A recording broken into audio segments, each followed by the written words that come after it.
Es una pura fantasía. Esto es un montaje puesto en marcha por la máquina fenomenal de propaganda y no tiene nada que ver con la realidad. El CO2 es el mejor de los gases de la naturaleza y después de 34 años de machacar con información falsa y tendenciosa, se ha convertido en un contaminante, en un gas tóxico para la naturaleza y para nosotros mismos. Eso es un absurdo. En estos 34 años, las propiedades físicas, químicas y biológicas del CO2, que repito que es un gas maravilloso, no han cambiado para nada. Lo que ha cambiado es la opinión pública respecto al CO2. Y esto ha cambiado de una forma interesada, porque tras ello lo que hay es la intención de poner un impuesto especial nuevo y además muy fuerte sobre este gas. Hay que tener en cuenta que los seres humanos producimos CO2 para todo, para respirar, para comer, para calentar nuestras casas, para fabricarnos, para transportarnos, para todo. Establecer un impuesto sobre el CO2 supone y significa una cantidad de dinero al cabo de un año verdaderamente fabulosa. Yo he calculado que eso puede ser un incremento de impuestos como del 5%.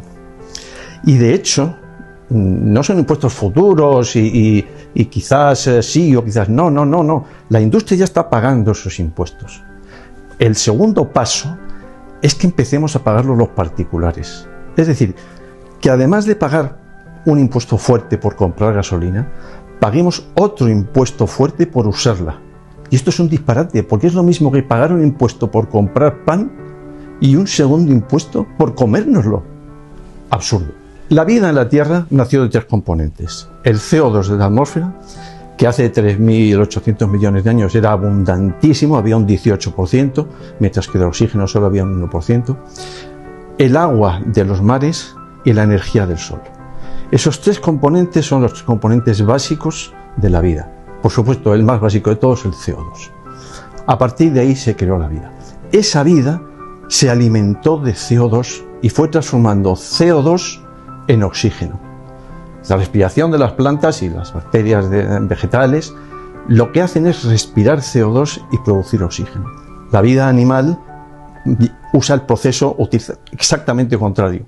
Lo que hace es tomar oxígeno del aire, quemar ese oxígeno con la materia orgánica que nos dan las plantas y producir CO2 como residuo. Es decir que en la naturaleza el CO2 no solamente es el más esencial de todos los gases, porque es que es el gas creador de la vida. Para colmo, es un gas que con el paso del tiempo, la cantidad de CO2 en la atmósfera ha ido disminuyendo progresivamente a medida que aumentaba la cantidad de oxígeno. ¿Por qué? Porque las plantas durante millones y millones de años han estado respirando CO2 y devolviendo oxígeno a la atmósfera. Ahora, en estos momentos, el porcentaje de CO2 en la atmósfera es del 0,04. Digo 0,04. El porcentaje de oxígeno es del 21%. Es decir, hay 550 veces más oxígeno que CO2. El CO2 no es solamente un gas valiosísimo, es que encima es escasísimo.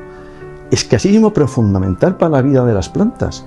Es que hay muy poco CO2, pero yo salgo al campo y veo una cantidad de materia orgánica, veo de todo, y digo, pero ¿estas plantas de qué viven? Si solo hay un 0,04, o sea, no podemos dejar que eso siga disminuyendo. En unos pocos miles de años, si disminuyera la cantidad de oxígeno, de CO2 en la atmósfera, desaparecerían las plantas y con eso desapareceríamos nosotros. Preocuparnos porque haya un pelín más de CO2 en la atmósfera, que es lo que producimos nosotros, es absolutamente ridículo, fuera de toda lógica y de toda sensatez. Nosotros generamos CO2 simplemente porque respiramos. Calentamos la comida y hay que encender un fuego.